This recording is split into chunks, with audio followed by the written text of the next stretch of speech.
Europe के gas संकट पर एक बहुत बड़ी खबर आई। संकेत मिला है कि यूरोप ने सर्दियों से पहले नेचुरल गैस की किल्लत दूर करने का रास्ता निकाल लिया है। सबसे हैरान करने वाली बात यह कि यूरोप की ठंड का सहारा पुतिन ही बनने वाले हैं।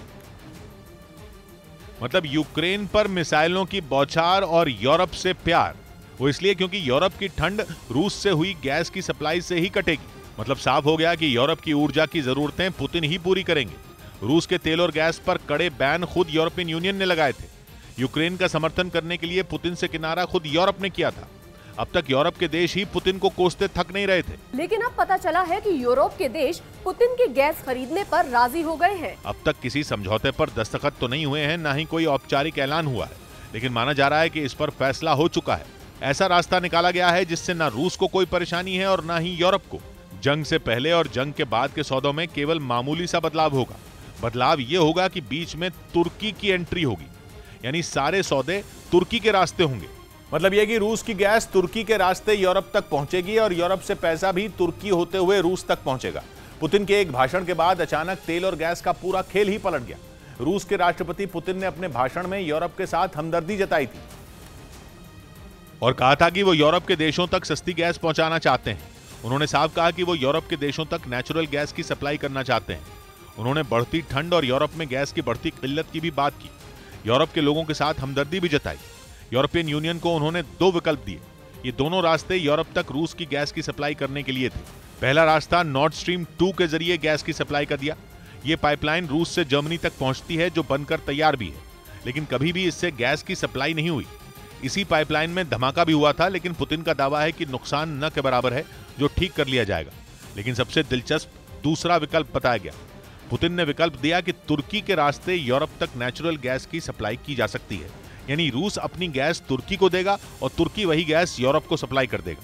मतलब यह कि अगर यूरोप इस जंग की वजह से रूस और पुतिन को अछूत मानता है तो वो रूस की गैस तुर्की से खरीद सकता है। पुतिन का प्लान हैरान करने वाला था, लेकिन उससे भी ज्यादा हैरान करने वाला यूरोपियन यूनियन का जवाब सामने आया, जब उन्होंने दूसरे विकल्प यानी तुर्की के जरिए गैस लेने पर सहमति जता दी। मतलब यह कि यूक्रेन को तबाह करने वाले पुतिन की गैस अगर तुर्की से आएगी तो यूरोप की शिकायत खत्म हो जाएगी। यह जवाब इतनी जल्दी आया जैसे पहले ही यूरोप के देश जंग के नाम पर पुतिन का विरोध करके थक चुके हों। बिल्कुल ऐसा लगा जैसे पुतिन ने यूरोप की सबसे कमजोर नस दबा दी हो। तुर्की के रास्ते आने वाली गैस लेने पर यूरोप ऐसे राजी हुआ कि जैसे पुतिन ने उनके मन की बात सुन ली हो। यूरोप को एक दिन पहले तक पुतिन युद्ध अपराधी और आतंकी लग रहे थे, लेकिन अगले ही दिन उनकी सारी शिकायत दूर हो गई। जो गैस नॉर्ड स्ट्रीम से आने पर जंग में रूस का समर्थन होता है, वही गैस तुर्की से लेने पर यूक्रेन का समर्थन होने लगेगा। लेकिन यह भी साफ हो गया कि सर्दियों से पहले यूरोप की सबसे बड़ी टेंशन अभी तक नेचुरल गैस ही है, जबकि 15 दिन से यूरोप दावा कर रहा है कि गैस का स्टॉक 90% तक भर लिया गया है।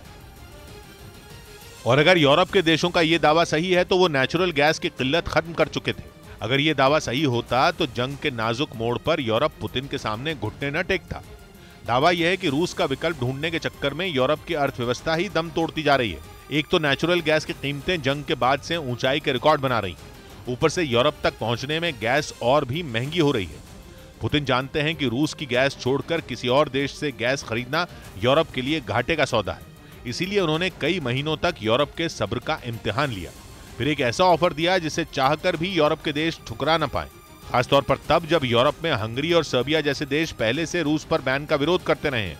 दूसरी तरफ यह भी साफ हो गया कि तुर्की की भूमिका इस जंग में रूस के दोस्त के तौर पर रही है, चाहे वो नेटो में स्वीडन और फिनलैंड को सदस्यता दिलाने का मसला हो या तेल और गैस के सौदे का। क्योंकि इतना तो साफ है कि पुतिन ने जो कुछ कहा वो अचानक नहीं कहा। तुर्की के रास्ते गैस की सप्लाई का पूरा खाका वो पहले ही तैयार कर चुके थे। उन्हें इस बात का भी भरोसा था कि यूरोप तक गैस की सप्लाई से तुर्की पीछे नहीं हटेगा।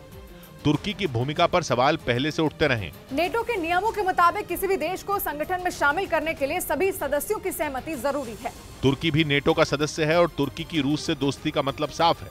चाहकर भी अमेरिका और यूरोप नेटो में स्वीडन और फिनलैंड को एंट्री नहीं दे पाएंगे। यहां तक कि यूक्रेन की सदस्यता का पेच फंसने के पीछे भी तुर्की एक बड़ी वजह हो सकता है। माना तो यहां तक जाता है कि अमेरिका भी यूक्रेन को नेटो की सदस्यता दिलाने में जल्दबाजी इसी वजह से नहीं दिखा रहा, क्योंकि वो जानता है कि अगर उसने कोशिश भी की तो उनकी फजीहत ही होगी। मतलब ये कि महीनों तक चली जंग के बाद घूम फिरकर सब कुछ पुराने ढर्रे पर पहुंच रहा है। या यूं कहिए कि जैसा पुतिन चाहते थे वैसा ही हो रहा है।